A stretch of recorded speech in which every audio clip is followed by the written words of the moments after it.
Welcome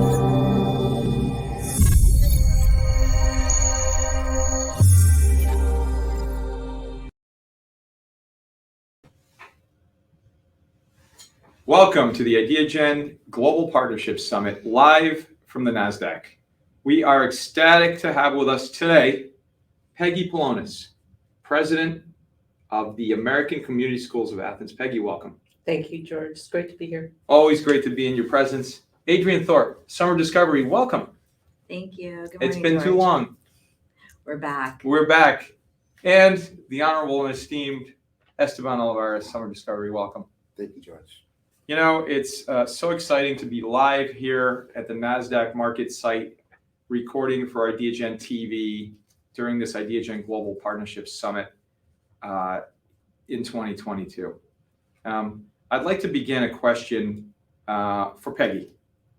And Peggy, we talk a lot about the global goals of the United Nations. Peggy, why and what are the best strategies for helping to install the values of the global goals in our youth?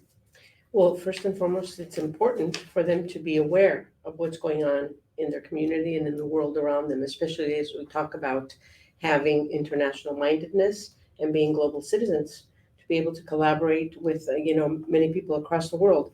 But developing this mindset requires a strategy where the whole school needs to be on board. And I think it's important to include this in education. First of all, let me say that.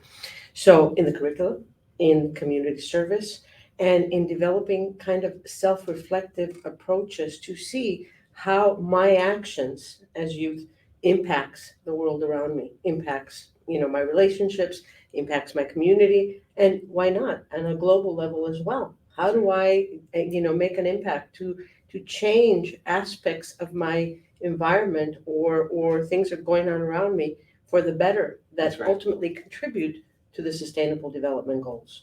And that creates a mindset of being a problem solver rather than a victim of change.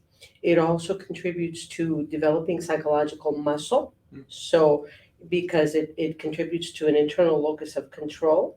And so youth are less prone to, the kinds of stressors these days that contribute to mental health issues. And I think it's overall a very good way to develop purpose in young people, higher purpose, by helping them understand that what they're doing in their immediate environment also contributes to a higher purpose. Always so eloquent and always so spot on. That emotional resilience is such a critical component and often talked about today more and more because of all the pressures throughout the world. And as we emerge out of this pandemic era, I think what you just said is more important than ever. And, I commend you for your leadership on that, because I know how many people and how many students and how many families have been impacted by the leadership of the American Community School of Athens. I've seen it. I've met graduates. I'm honored to be on the board, and I see just that impact, just the incredible impact. I'd like to also point out with Summer Discovery today, ask you all a few questions. And I'd like to direct one to Adriane, if that's okay. We see partnerships together. We see partnerships that you all have. We're so honored to be partnered with Summer Discovery, to be doing just game-changing work together that is impacting so many and empowering so many students literally across the world. Why, Adriane, are partnerships with Ideagen, with UCLA, universities across the world, really empowering youth to be architects of the 17 global goals of the United Nations? Sure. We're stronger together than we are on our own. And there are just so many opportunities for these cross-sector partnerships, especially when it comes to innovation of curriculum and finding ways to engage youth around all of these issues. I mean, Peggy brought up some great points just around the development of these soft skills, and especially coming out of the pandemic, we need to be working together to find more opportunities to innovate together.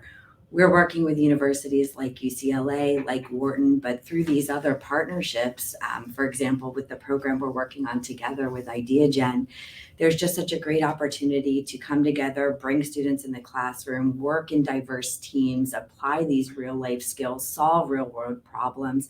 And at the end of the day, that backs the goals in and out. So we just really love to see those opportunities of coming together and how we can support student development. Just profound. And I've seen it firsthand, obviously, with our partnership. And I just commend you all at Summer Discovery and obviously ACS Athens for the impact again on all of these students, literally across the world. It's, it's hard to be inspired these days, but this is a shining light. This is a bright light on the planet that's changing the world. I'd like to ask you a question, Esteban, if that's okay. If you were going to offer, and you can certainly add to this, Adriane, as well, and Peggy.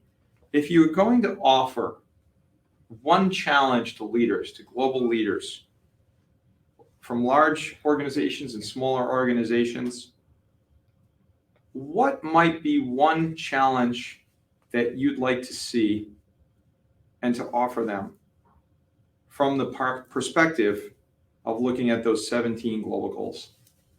I think it's an investment in youth from a cross-sector point of view. So whether it's a school, a summer program, a university, developing curriculum, we need cross-sector input.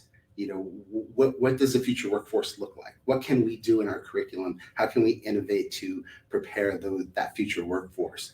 And that investment is just giving knowledge, data, insights, helping us out so that we can help build the next 21st century leader. I think the other investment is scholarships, making sure that everybody has a seat at the table, everybody can be in the room. Mm-hmm. When we have an echo chamber of students who look like each other and all from the same area, there's only so far that the dialogue can go. The discourse is limited, but when we have more diversity in the classroom, more genders, more international students, the classroom conversation, the ideation, the innovation, the creativity is tenfold. And so it's kind of investments from many different places to make sure that we are preparing the youth to take on this world that they're going to inherit. We created it, right? We built it. We're handing this off to them. That's right. So we need to invest back into them so that they're prepared to be the next leaders. Incredible. Adriane, anything you wanted to add to that? I would just underline innovation. I mean, we need to be forward thinking. We need to ask ourselves, what are new ways that we can work to address the goals and motivate the youth of tomorrow? But that requires us to be front runners with ideas and just challenge ourselves to do things that are new. Peggy? And I would say that, we train our youth to be competitive and to be successful in a very competitive world, and that's great. But what about being conscious citizens and really making that the lens through which they become successful? Right. And giving back is such an important piece, right? And understanding how you can do that. It's remarkable when you see students, and I know this is embedded in the ACS sort of ethos, is to give back, to be part of the community, to be part of the answer in a sense. And corporate, same thing, right? I'd like to pivot for a moment. 55 years. I know that means a lot to you all. 55 years. 55 years as leaders in the industry, in the education industry. Tell us a little bit about the types of partnerships your organization is looking for. Collaboration, partnerships.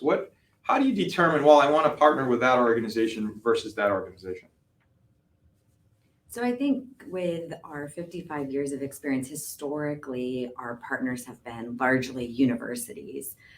Back to innovation and cross-sector collaboration, we're very open to corporate partners and other types of sponsors that can help us to innovate and just bring new experiences to students that align with their opportunities to be better leaders and just develop opportunities that are really going to give them hands-on experience to explore careers and a path forward.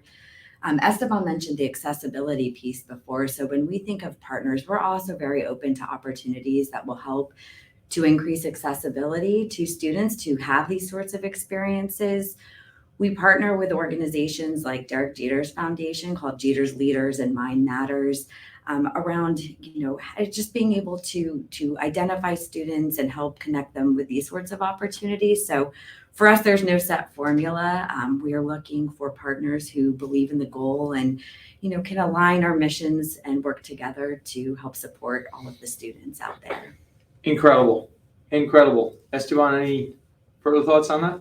I think just on the partnerships, it's really just thinking outside the box. I think back to one of the other summits where you had a youth leader, Taylor, and she was talking about disruption. Yeah.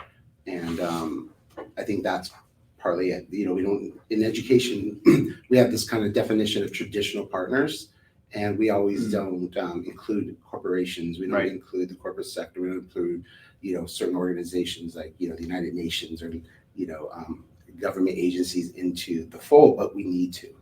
Yeah, it takes a holistic approach to changing or impacting anything, right? And so I think it's amazing where these partnerships can go when there's, and it starts at the top. I think leadership is another key piece to that. And I'd like to ask and begin with you, Esteban, as well on leadership. The importance of female CEOs and board chairs as key allies in changing the world, right? In so many areas. Why is that important to you?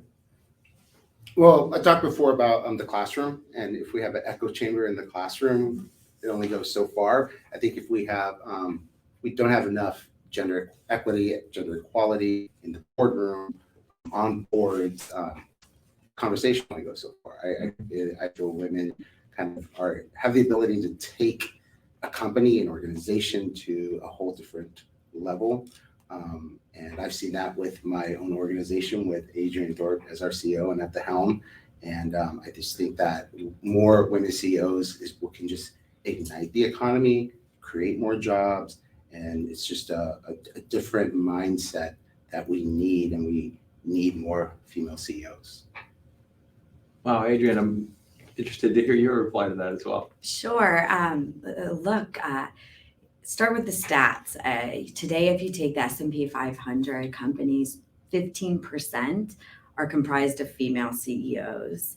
If you look at boardrooms across the US, 20% of those seats are held by women. We need to have gender equity, and we've got a ways to go on that. And, as a female CEO, I want to be able to use my position to support other women and find those opportunities. So at Summer Discovery, I'm proud to share we are 67%, female. And when you look at our executive leadership team, we're comprised of 75% females. Again, we're working together, supporting each other. There's a lot of exciting things that we can accomplish. And again, and certainly, I think, Peggy, you're another leader, female leader of an incredible institution. What is your thought on that? I'm all for empowering women, and of course, this is very necessary to get to a place of equity. And I certainly have been on the receiving end of not being empowered because, of my gender.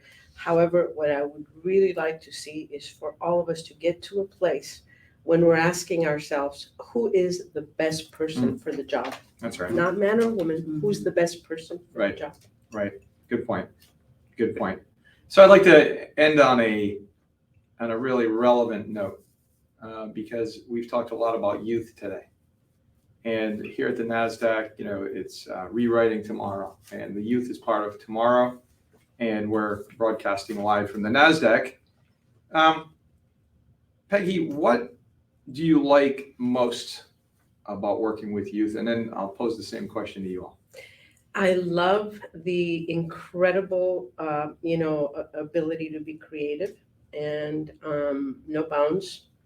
And at the same time, no bounds, no limits. And at the same time, being able to work towards a common goal without having to think about policy or anything that would stand in their way. There's an innocence about the youth that really is healing. Mm-hmm. And I love that about them. Amazing. Yeah. Amazing. Adriane? Fresh perspective, new voices in the room, different backgrounds, different ideas. It's really, really refreshing to be around the students and just be able to see where they're coming from and those ideas. Wow.